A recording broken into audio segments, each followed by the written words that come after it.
of how the systems work in engine room and all, correct? Right, no? Who was awake?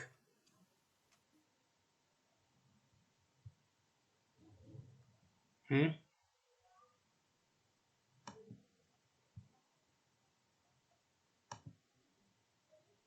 Okay, good, it is on. So who was awake last time?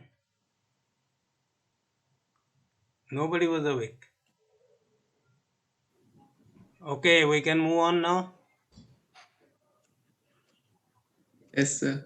Okay, let us start.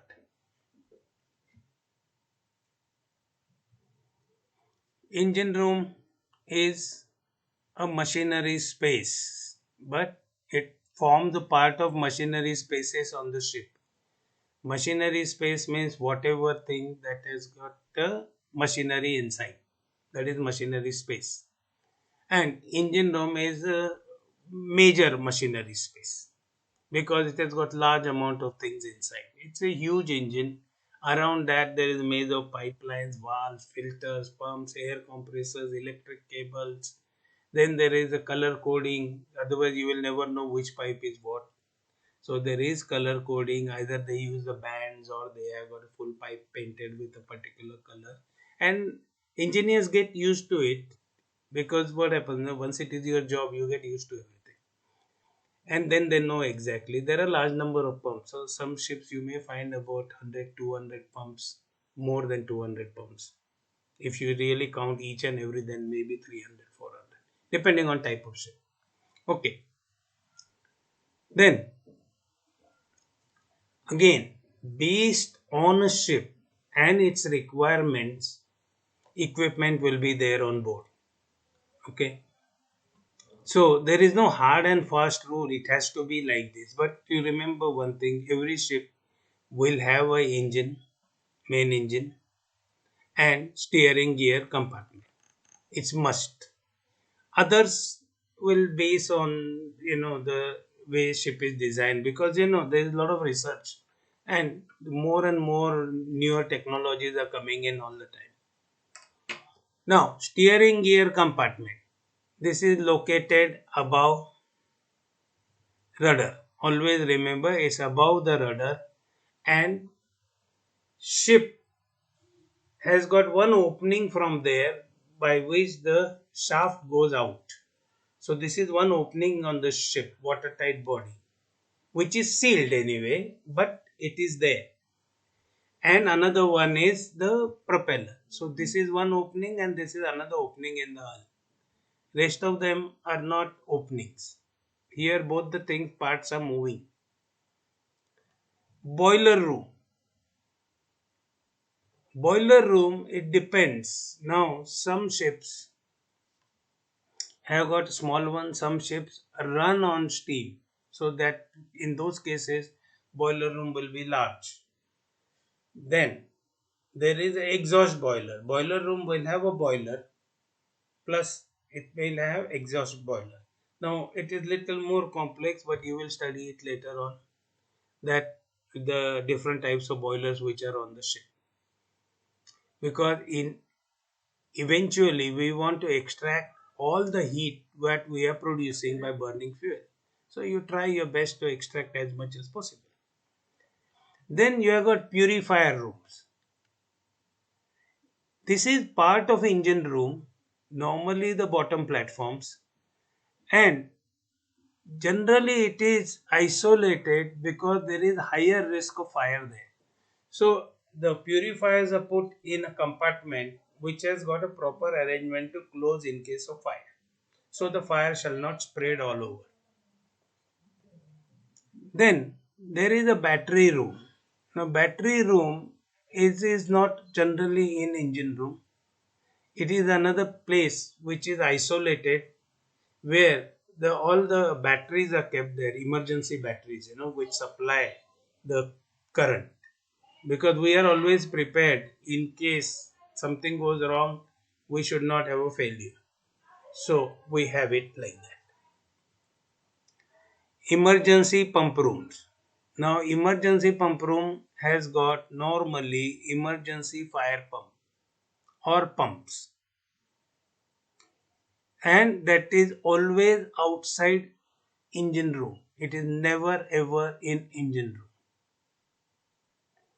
Emergency generator room. We have a spare extra generator which operates all the emergency things what is required, and emergency generator is again never ever in engine room. It is outside.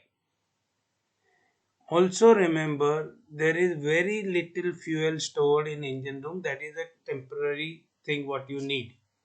Means it is like this. Once upon a time you had a village based social system in India, so you used to get rice and say wheat, anything in big sacks when the harvesting was done. It is kept there, but it was kept in a storeroom, and whatever you daily need it means, maybe for 1 week stock and all, that was brought out in kitchen. So it is same thing. Engine room is like kitchen. Whatever you need is there, and extra stuff is stored outside. Then whatever we have stored inside, there is a risk of fire, because I only said that there is a high risk area, there is a risk of fire. So those tanks where I store the fuel for 48 to 72 hours consumption, they have got quick closing valves which are operated from outside the engine room remotely for emergency cutoff. That means if there is fire, what I do first is I close this, so all the fuel supply stops and it will be inside the tank only. Now that tank is protected, but there will be no fuel coming out of it. So those are quick closing valves which are operated from a remote position. Then I explain you bottom platform, middle platform, top platform. So what do you find normally?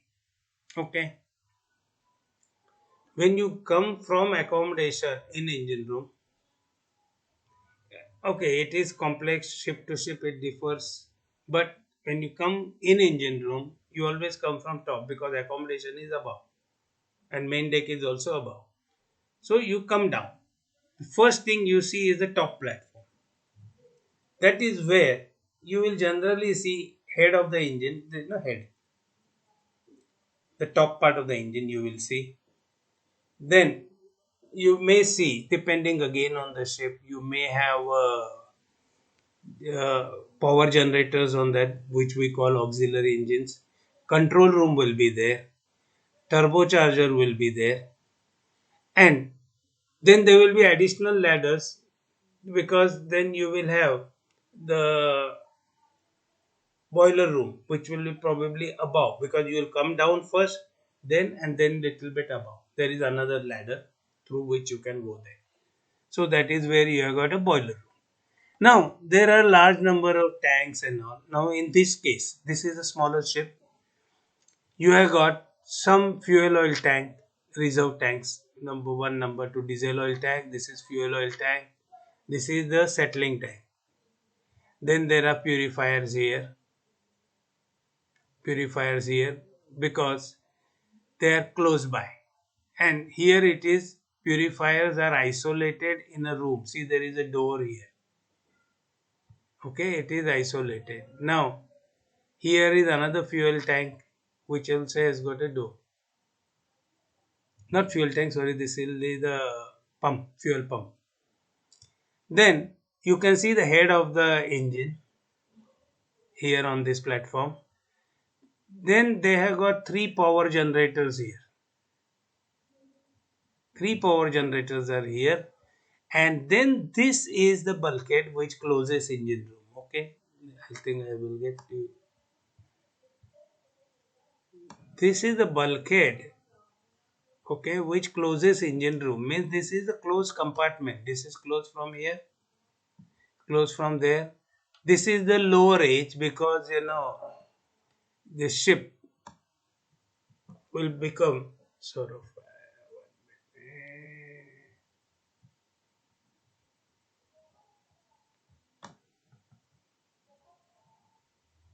okay. The lower side is underneath. So what I showed you is here, and then it opens up more. So the upper edge is this. This is upper edge. This is lower edge. So this is isolated from here.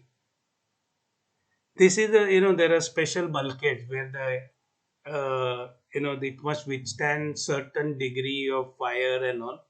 So that you will do later on, in next semester or after that. Okay, this is generally second year. So that is class A bulkhead and all, A100 and all, or A60, depends. Then there is another compartment here. Another compartment has got the emergency fire pump. This is another compartment. Even though it is next to engine room, it has to have a fireproof arrangement. That means fire from one compartment doesn't go to other compartment. Okay. So this is where the top platform is. Now ship to ship it differs. So I'm not going to tell you that this is fixed. No. What is fixed is head of the engine you will see on the top platform. Control room, workshop, they will be on that platform, and spare parts, certain major spare parts which are required from an engine will be on top, and then there will be things below. So it depends on ship to ship. Now what all things are there normally? The tanks. We have got a lot of tanks in engine room. Okay. Main engine crankcase lube oil tank, because main engine needs lubrication. So when you provide lubrication all sides, the lube oil will reach bottom. So that is the crankcase is there. In crankcase, lube oil is there. It comes down there, which is in use. So there is a tank. Hot well. Means hot well is one of the cooling tank, cascade tanks and all. Don't worry if you remember this, very good. If you forget something, not a big offense. Hot well are heat exchangers basically. Where you get hot water, you keep it, and then it goes through heat exchanger to cool it down and all. So it's weird. You have got engine heated up, which you cool down, and that time you want cooling. At the same time, you are trying to extract the heat because there's a metallurgical issues and all. You cannot heat up engine to any degree. You have to maintain within certain temperatures, like car engines. Heavy oil, diesel oil settling tank and diesel oil service tank. They are always in pair. Same way, heavy oil settling tank, heavy oil service tank, another pair. There is something called mixing column. Okay, when there is, just if you remember, fine, otherwise, don't worry. Cylinder lubricating oil storage tank, because you need lubricating oil. Now, there are different grades of lubricating oil, but there is a tank which stores lubricating oil, because there is some consumption of lubricating oil every time engine is running. Certain minor quantities get burnt off, which you have to replenish. Like you will notice in our cars and all also, especially diesel vehicles, you need to top up lubricating oil. The same reason. Jacket cooling water expansion tank, because there is a cooling water system around the main engine. So there is expansion tank, because obviously it gets heated up, it has to go somewhere. Then from there you have got heat exchangers and all. What pumps you have got? Sanitary hydrophore pump, that is supplying water to all toilet system. Freshwater hydrophore pump, that supplies to have your domestic water, which to have drinking water or to have bath and all, you need the water. That is the one. Sludge discharge pump. Just remember, the whatever the oil you cannot burn, that is called sludge. And to discharge that, it is very thick, so there is a very special type of pump for that. Auxiliary machinery. That is generally, auxiliary machinery means you can call anything other than main engine, but generally it involves auxiliary engines like power generators. They are like auxiliary machinery. Exhaust boiler, exhaust gas, because you are trying to recover lost heat. So there is a boiler. Incinerator. Incinerator means we like to burn the garbage because of stringent regulations. You cannot dump garbage overboard. So what do? You burn it. Incinerators are becoming more and more common now. Even cities are installing them to burn the garbage. Sewage plant. Obviously, toilet system has to be connected to some sewage treatment plant, and also there is a sewage plant completely on ship. So everything is treated and then only discharged. Freshwater hydrophore. Hydrophore means what? It is a tank where there is water and there is a compressed air on top to create the pressure. So without pump, it can supply water at heights. That is hydrophore. And when the water level drops down, then this hydrophore pump will start and fill it up again. But you always maintain a air pressure so that it doesn't need pump to send it on heights. Same way you have got a sanitary hydrophore because that is another type of water, not mixed, never linked with each other. Overhead crane. There is a gantry crane which goes on the rails with a gear tracks. So there is a overhead crane there. Auxiliary steam condenser, because again when you produce steam you don't waste steam, it is a closed loop circulation. So there is a auxiliary steam condenser to condense it so that you can reuse the same water which is highly purified without any dissolved gases. Then on top platform you will also have certain spare parts, especially main engine spare parts, and they generally have, there is a big list. If you can remember, fine. If you don't remember also, it's okay, but major parts you will remember, but just get general idea. We got spare piston rod, cylinder head, cylinder liner, spare propeller. Now this spare propeller need not be in engine room, okay, but there can be. I don't personally think it will be in engine room because I never seen on any ship, but possible on some ship it is kept there because it is a part and you can lift it up from the crane there. So it is possible. Okay. Lot of ships don't have spare propeller. These big spare parts are generally kept in some warehouse ashore and they are supplied from there when you need it, because most of the ships will never need spare propeller in lifetime. Most of the ships. What is incinerator?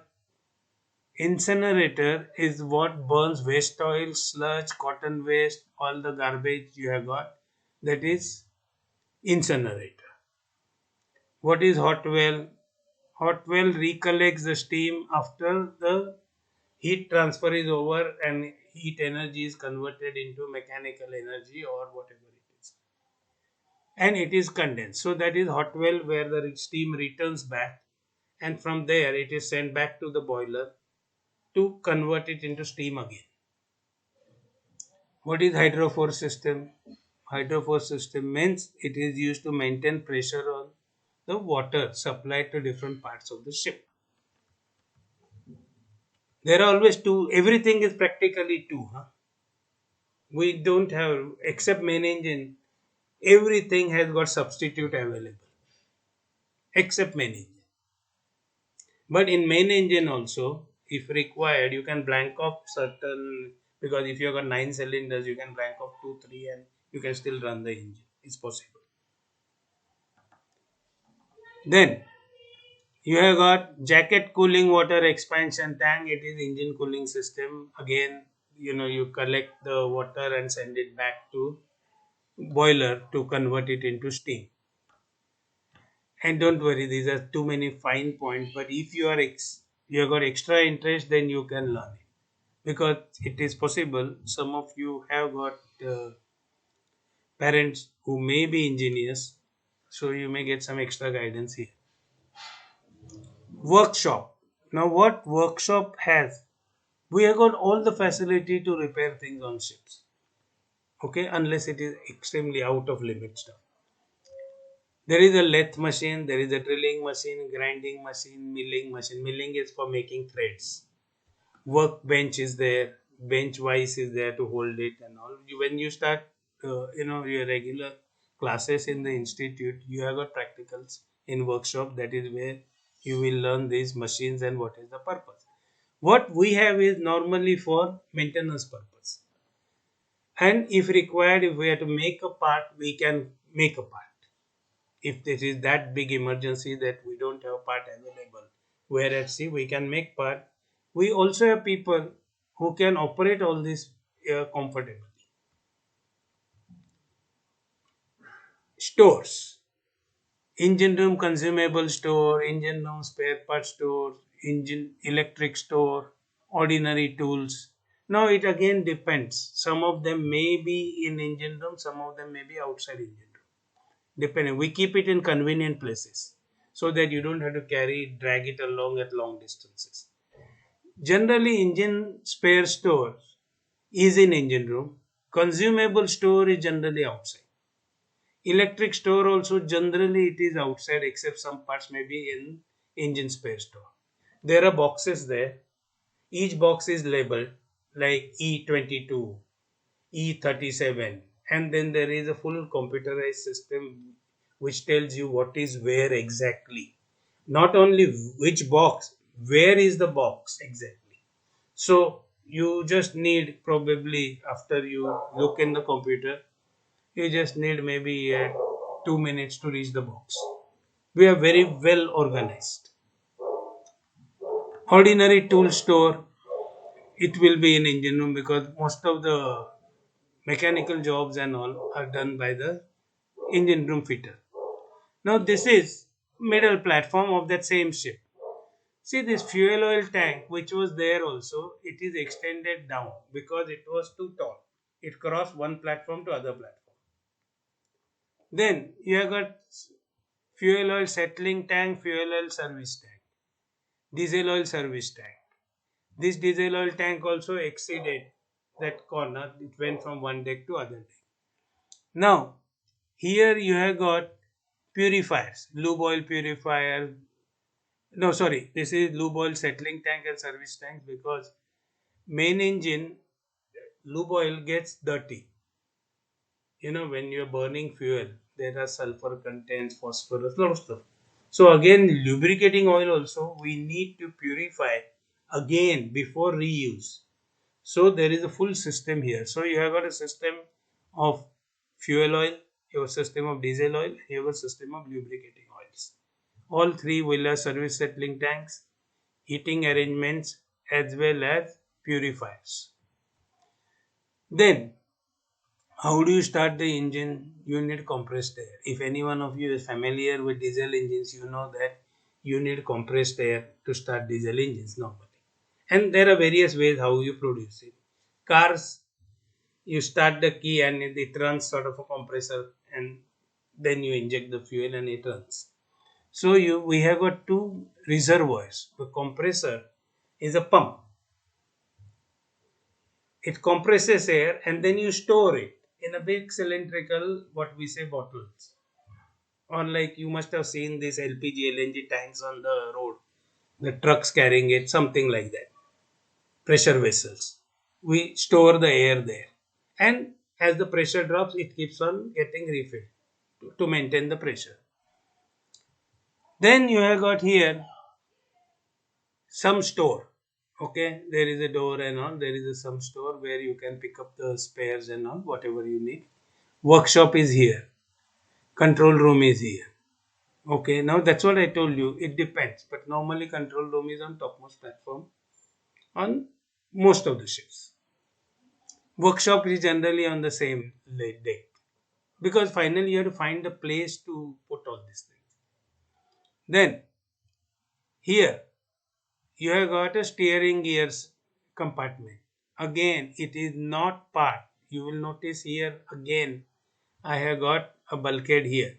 Okay, see, there is a full wall here which isolates this from this. Why? If there is a fire here, for example, okay, fire starts, your engine stops. But ship has got the speed, no? You may be doing 20 knots when something happens in engine room, engine stops. You still need to steer the ship till you come to the stop completely. So that is the reason steering gear compartment is protected. Now, two sides, there is space. What do you do? Space is available. Okay, put fresh water tank there. So fresh water is stored here, port and starboard.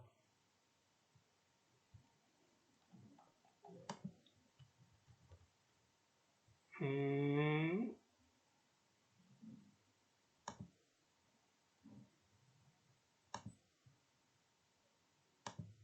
okay. Then there are many more pumps which I'll just go through the list. Main engine booster pump, because what happens, you have to boost up the pressure before you burn the fuel. Then boiler feed pump. Boiler water has to go to boiler. So there is a tank there, but how will you send back the water which is collected after the use? So there is a pump, that is feeding pump. Freshwater condenser pump, because the condensate is there, that has to be pumped. So there are many pumps.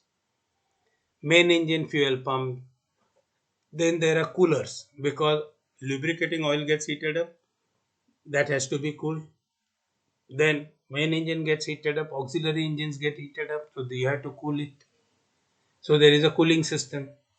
So main lube oil cooler, freshwater generator, important thing, because all ships have got freshwater generator. Again, earlier days we used to use waste heat, and we used to use another trick which you have studied in physics, by reducing the surface pressure. By creating vacuum on top of water, you can make it boil at 40 degrees, 45 degrees to have maximum conversion to steam. Because what you are boiling is the seawater. So when you boil seawater at say 40, 45 degrees temperature by creating vacuum, and you are using waste heat from the main engine to heat up the water, seawater, so you collect the vapor. Now vapor is not salt vapor, it is only freshwater vapor. That you reconvert into fresh water, and then you pass through to add minerals and all, so that you can use it. So this way what happens is, I don't have to carry large amount of fresh water on the ship for a long voyage. I carry only maybe 30-40 tons. Why? Because every day my ship is producing 15 tons. My consumption is about 10 tons. I'm okay. But in the bargain, I can carry extra cargo. That is the reason freshwater generators are put on board. Then, when you take the steam, you have to condense it. So that is where this cooler comes. Then there are heaters to heat up. When you start from cold condition, ship is in port for many days. Now you want to restart it. You are not going to give heat shocks to the engine by starting it straight away. You need to warm up engine. For warming up, we have got heaters. That means what we do is, the cooling water we heat up to heat up the main engine. So when we start engine, there is no thermal shock. Main engine fuel oil heater, that is required because the fuel oil is very thick, you can't burn it. You have to liquefy it. Then only you can create pressure and atomize it. Same like your atom, what? Same way. Then what you find? Auxiliary machinery, main air compressors, there are two. Then auxiliary air compressors, because every time you don't want to use the big thing, if you are not consuming it, like when ship is sailing, the what air you need, it is taken by the engine itself. So only in starting time you need compressed air. So that time you just maintain a small compressor instead of starting a big one.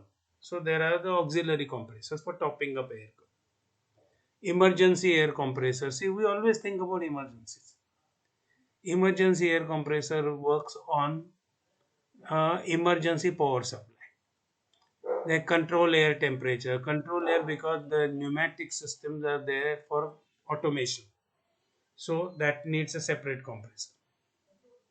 different air that is much filtered and all. There are a lot of technical things. Dehumidifiers. Okay, you have to make a lot of things dry. That is what is you need for control air. Freshwater generator. Now, freshwater generator are different types. Some ships use the waste heat like we used to use earlier days. Today you have got reverse osmosis. So there are combinations of both. So it depends. Then there used to be once upon a time on passenger ships where the requirement was very, very large. They used to use pure silver rods. Silver rods were dipped in salt water. So silver used to react with the salt, and what was left was the fresh water. And then they used to take out that silver compound and get it recirculated. It was sent ashore to extract silver again. Auxiliary generators, these are power generators. They are also called alternators. Where actually what happens, the generator has got two parts. One is the alternator, which produces electricity, and one is the part which drives it. That is mechanical part. That is generally IC engine. So you will find the both words used. Heavy oil purifier, diesel oil purifier. I told you all the oils need purification. Even lube oil needs purification. Now why they are generally in the middle platform? Because bottom platform can get flooded in case there is a hole in ship side or something. But you don't want to lose the power, because if you are going to pump it out, you need power. So generally generators are above water level. Generally. I don't think there are ships where they are below water level, but I'm not 100% sure. Then freshwater generator I explained you. Lube oil, heavy oil, I told you to avoid the thermal shocks to the engine. You want engine as close as possible within a certain range. If it exceeds, it will damage metallurgically. If it is below, they may end up with a crack because sudden difference between the two temperatures. Air bottles are what I told you, those big cylindrical things, what you find, LPG, LNG carriers, the way they carry it. On a single tank, you'll notice it on the roads, wherever you find it, or your cooking gas and all, when they go to the filling station, you'll find the big cylinders. Whole truck is on carrying only one cylinder. Those types we have air bottles. Depending on a ship, again, these designs are there, vertical or horizontal, auxiliary, separate ones or combined. It all depends on it. Then we have got bottom platform. What is on bottom platform? Basically large amount of seawater pumps, ballast pumps, hydrophore tanks, the freshwater generator, if it is that type, most of them, because that is below water level. So there is a water pressure available. If you connect it with the pipeline, there is water pressure available. And because you must have studied in physics, you can't have something on the top and start taking suction at, I think, some 9.8 meters. You go below that, you will not get suction. Practically, I think about 7 meters also, if you are lucky, if you will get a suction, otherwise you will not get suction. So the pump has to be shifted down. Anybody from Rajasthan will probably know how the pumps are lowered in the whales, which are very deep. Those whales go 100 meters deep also. So the pump is lowered down. You don't put pump on top. You put pump down where it can go to the water and then it can pump up. The output can go long distance, but input has to be within control distance. So all the pumps will be on the bottom platform. Main seawater pump, because seawater is used to cool the jacket cooling water, which is the distilled water. So there is a two-stage cooling of the internal combustion engines. Auxiliary seawater pump, because main pumps are there. There are auxiliary, chota, mota, all types you will get. Main ballast pump. There can be general service pumps. Means they do multi-purpose jobs. Then there are bilge pumps. In case you get water, how to pump it out. The bilge pumps are there. heavy oil transfer pump, diesel oil transfer pump, lube oil transfer pumps, then additional pumps to supply the lube oil to the engine, bilge pumps. I told you sludge pump. Sludge pump is to pump out sludge ashore, not in the sea. It is pumped ashore by connecting a pipeline because we can't do anything on board. So we dispose it off. It goes ashore and then they have got better facilities to burn it. Air conditioners are there. It's a big plant. So air conditioner is a heat exchanger. So where do you throw that heat? So there is a condenser pump, cooling pump. Fridge will have pumps because it is also sort of air conditioning system, na heat exchangers. Fire pumps because in case of fire you need water, so there are fire pumps. Freshwater generator, ejector pump. This is something more technical, but there is an additional pump there to inject the fresh water, eject it out. Generator has got salt water which you put in and pump it out. Because if you just keep it there, after some time there will be problem. There will be only salt there. Why you extracted the fresh water? So it has to go back to sea. So there is a continuous system. Then pistons and of engine are also cooled. There is a cooling system for that with distilled water, and that distilled water is cooled by seawater. Then drain tanks. Why? Because anything drains is at the bottom. No? Drainage is always at the bottom. So there are drain tanks, fuel oil drain tanks, sludge oil drain tank, lube oil. Then scavenge. Scavenge is word you will learn later. Scavenger is the same word. So there is scavenging done means you are removing the burnt gases where there is no oxygen left. So there is scavenging, and there also you can have some condensation coming, and that is what you need to drain. So all types of drain tanks are there. Then there are holding tanks. Why? This is something I cannot pump overboard, but it is there. I must remove it from here. So I need a holding place. So there are holding tanks. Like for example, anybody living in Navi Mumbai. Navi Mumbai has got holding areas to avoid flooding during monsoons. Mumbai doesn't have because Mumbai is too old. This idea was during heavy rains, let water collect in a place and then we will drain it out. So those are holding tanks. There are lakes like structures created in Navi Mumbai. Those are for holding the rainwater drain. So same way you have got holding tanks here also. Then engine room also has got bilge wells. That is right at the bottom where there is a framing. Anything leaks out, anything will collect there. And those are called bilges. Then forward, aft, port, starboard bilges are there, which you pump it out in a bilge tank. Why? Because it is dirty oil. Then there are processes you try to extract the good things and throw it out, and the one which is going to pollute, you keep it on board in sludge tank, and then it is pumped ashore. So there are bilge tanks also, well also, then there are tanks also, and so on. Auxiliary machinery, it doesn't help direct propulsion, but it is required. Without that, your main engine won't run. So that is the reason you have got this lube oil purifier, diesel oil purifier, oily water separator. Now, oily water separator is, I told you, if you have got a leakage with water and oil is mixed, what will you do? You cannot pump it overboard. So you separate oil from the water and pump out water overboard, but oil you keep inside and then you pump it ashore. So you have got separators there. So we have got large amount of equipment in machinery spaces. Then there are cofferdams also.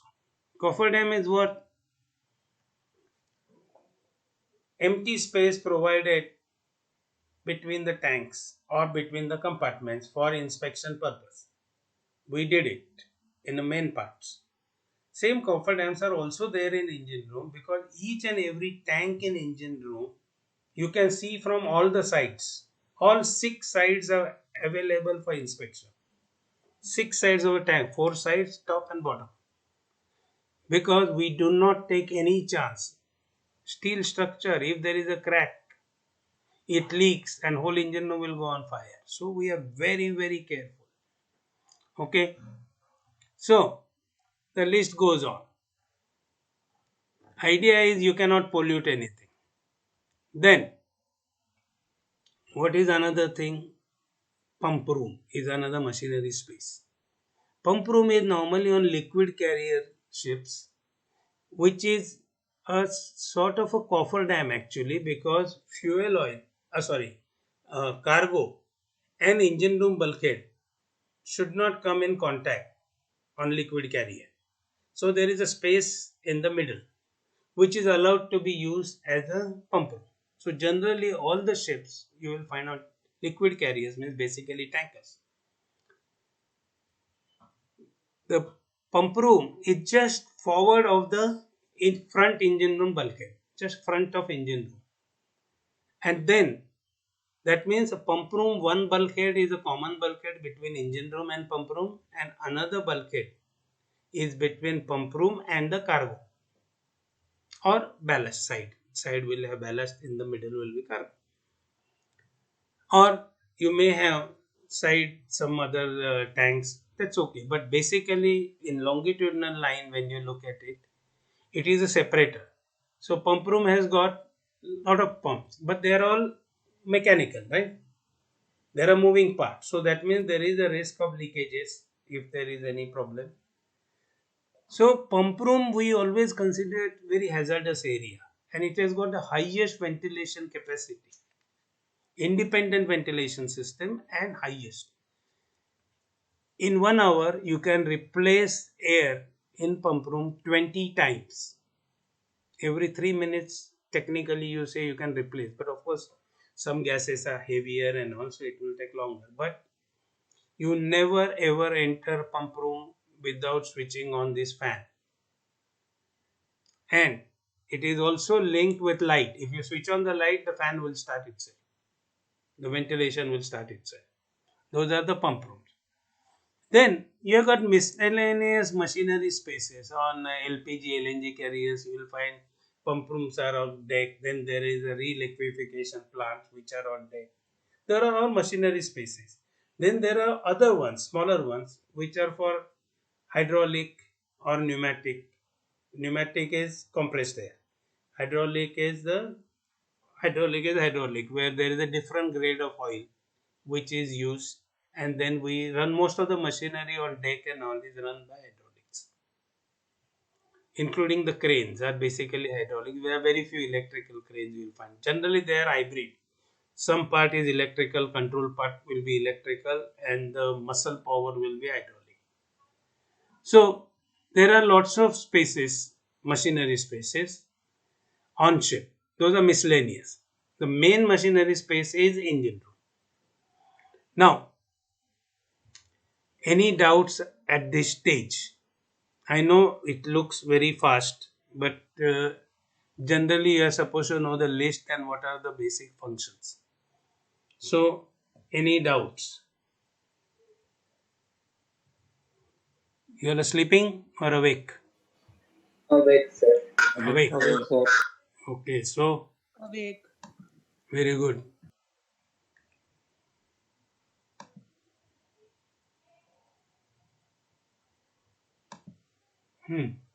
Let me take the attendance also. By the time you think,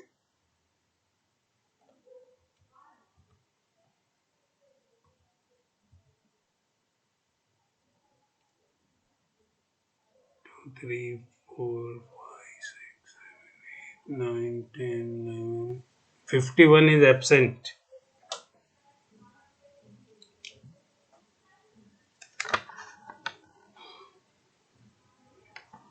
51 is absent.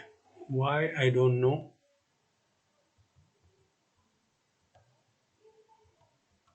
Anybody knows why 51 is absent?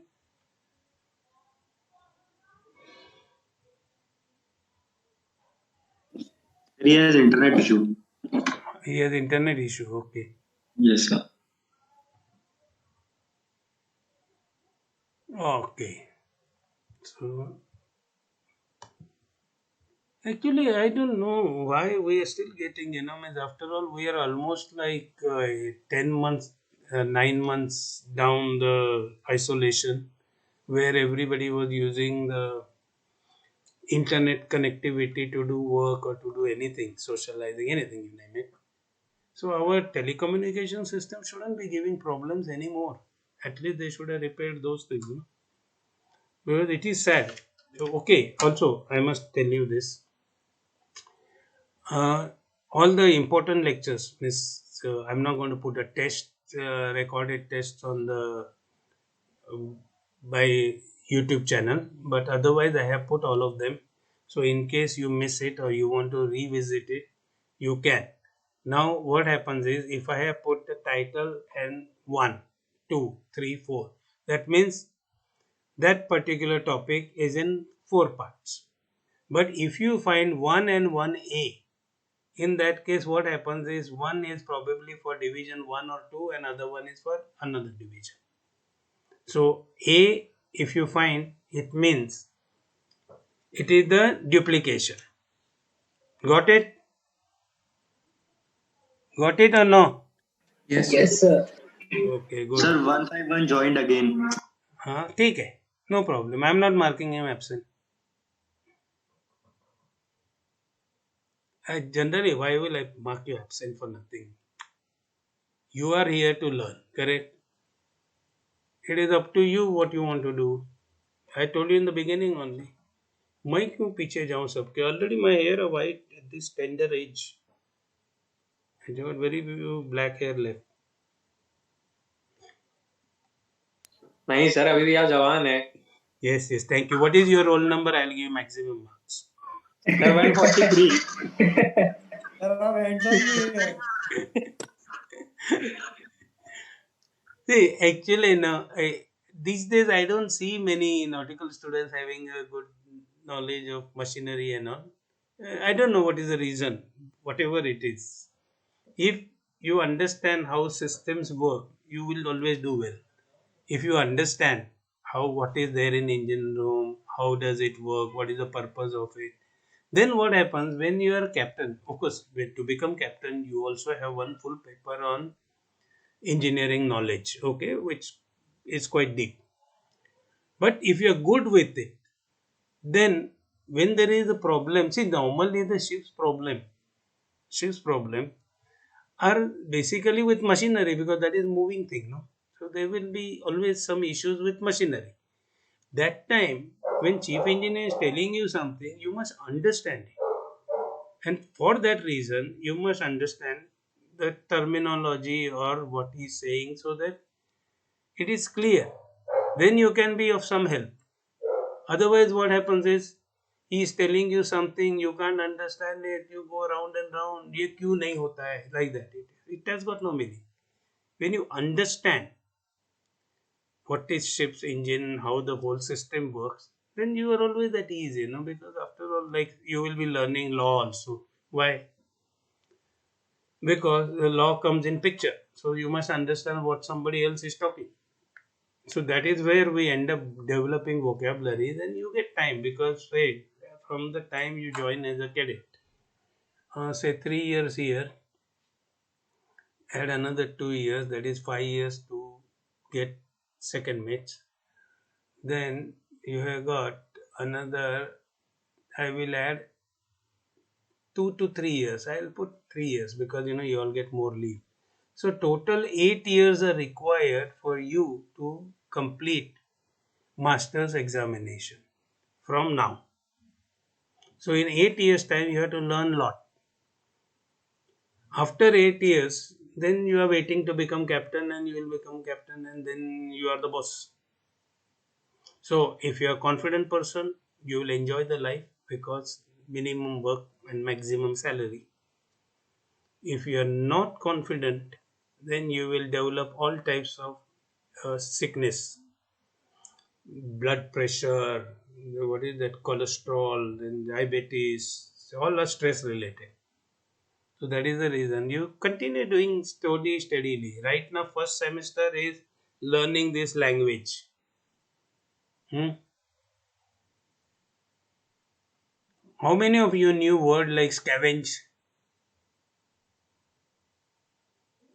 Anybody knew it? What? You all are there or no? Yes, sir. So Sir, yeah. why don't सब you? जग रहे हैं sir. Hmm? सब जग रहे हैं sir, सो नहीं रहा कोई. How will I know? You think this is so one of रहे हैं those सर, बताइए. standard dialogue you hear, na? Somebody calls you at night 1 o'clock and you say hello. Where are you sleeping? What a question to ask here at night 1 o'clock or 2 o'clock, and they expect answer. So answer can be like the same. No, no, I was staying awake for your call only. So you get lots of questions like that in life, where the answer has got no meaning. Like somebody sees you drinking tea, क्या चाय P रहे हो? अरे पूछना क्यों है? सामने दिख रहा है. Okay. So tell me, any doubts on machinery space? Anything, any doubt, any questions? Hello, हाँ बोल sir. Good morning, sir. बोल. Sir, in unmanned engines, if any casualty or any mishap happens, then how will the engineer or the watchkeeping officer will know? Because there will be no one in the ECR. No, 1 minute. Unmanned machinery space means nobody is in machinery space. It is not ECR. Okay. Then Okay. on unmanned machinery spaces, that is UMS, they call it unmanned machinery space, and certificate is there for how many hours? 24 hours, 36, 48 hours, and so on. Now, degree of automation is there, and alarm systems are also linked with the bridge, chief engineer's cabin, and the duty engineer's cabin. Of course, bridge you will find most of the alarms will be there on means you can see what is happening in engine room. Chief engineer will be similar. Duty engineer will a limited one. That means he gets the alarm saying that something is wrong. Then he goes to engine room. But he tells bridge first, I am going to engine room, and then only he enters engine room. Because it must be known that one person is in the engine room, and then it is duty officer's responsibility to keep track of him. And now of course this system they improved even further. Today if he is carrying a walkie talkie, he is in touch all the time. So because see, ship is rolling pitching, okay, assume sea is bad. So if sea is very bad, then most of the chief engineers don't put ship on UMS. They keep it manual. That means they keep somebody in the control room, and there is one more person, two persons are there in engine room, and they everything is still automated, but somebody is in engine room. When and there the danger is if in case suppose if it was unmanned and in weather is bad and somebody goes down. Suppose I go down. I told duty officer, I said I am going down. So he said okay fine, and I go in. I slip because ship is rolling. I hit my head. I faint. Then what happens? Now duty officer is going to check every 10 minutes, 15 minutes you are safe or no. So moment he doesn't get response from the person who has gone in engine room, he raises alarm. That means immediately help is available. That go down and find the guy what happened to him. So we are very serious on these issues. Got it? Yes, sir. And one more doubt. Follow. So regarding the telegraph, so my straightforward question is, like, who changes the RPM of the engine from the telegraph, from the duty officer, from the deck officer, or the engine officer? Okay, the system is like this. We, for convenience sake, we run engine in sort of dead slow, half, full ahead, and Aston. full away Full away means I'm giving you one direction. Full away means C speed. Okay, where we need to fine tune the things, and then we put that is the maximum RPM, means maximum revolution, maximum speed. When we are maneuvering, we have got stop, dead slow ahead, half ahead, full ahead. These are maneuvering speeds from 0 to whatever is the highest, but it is in slab. Even though technically you can adjust whatever you want exactly. Now same ones are also astern movements. Same way astern. You can go dead slow astern, half astern. But normally astern movements are used to put brakes on the speed to slow down. Ships don't go astern because they can't steer. So now these are the speeds. When we sail, means when we leave the pilot and then we say, okay, now we go on C speed, maximum speed. So that maximum speed is decided by the captain after consulting chief engineer, because nobody wants to burn extra fuel and engines can have some issues somewhere. So this is discussed between captain and the chief engineer and it is decided. Now who is going to adjust the speed? It can be adjusted from the bridge. You don't have to wake up one man and send him down to adjust the speed. It can be done from the bridge. So generally, marine engineer's job is much better if you look at only the time to time. They start their day at around 8 o'clock and finish by 5 o'clock. And Saturdays they generally work half day. Sundays they don't work because everything is automated. Whereas on deck side you have got watch keeping. So that means 24 hours somebody or the other has to man the bridge. So there's a difference between the two. Got it? Yes, sir. Thank you, sir. It's actually very interesting once you join the ship, no? Then whole life changes. And it is No, much. actually, sir, Huh? in the old steamships, we have that mechanical telegraph, right? The bell Yeah. one. In that, the steamer used to Then increase. it is done by the engineer who is always in engine room. Okay, so that's what I asked. Is it done directly by the deck officer or? No, it is an engineer who is on duty down. So you tell him that how much revolutions you want, because revolutions are linked with speed. So if the ship's maximum revolutions are say 110, now that is decided whether you want to go at 100 or 110, because you don't want to go too early in a port. You don't want to be late. So this is all adjustment, and UMS ships, means today's ships, you can do it from the bridge. Older ships, once upon a time, the ones I have sailed on where there was no control room, the engineer was on duty. So he used to adjust. You phone him up and tell him you adjust speed to this, the RPM, and he will adjust it. And Okay. actually, something more technical, the engineer, when he adjusts, he doesn't adjust actually RPM. He adjusts the fuel supply to get you the RPM. So RPM is a secondary product. Depending on the load conditions and all, the amount of fuel that is getting burned per minute is linked with the RPM. But in good condition, the conversion ratio will be better. And what we do is, we don't worry about the load condition. We just tell him this much RPM. Got it? Yes, sir. Yes, sir.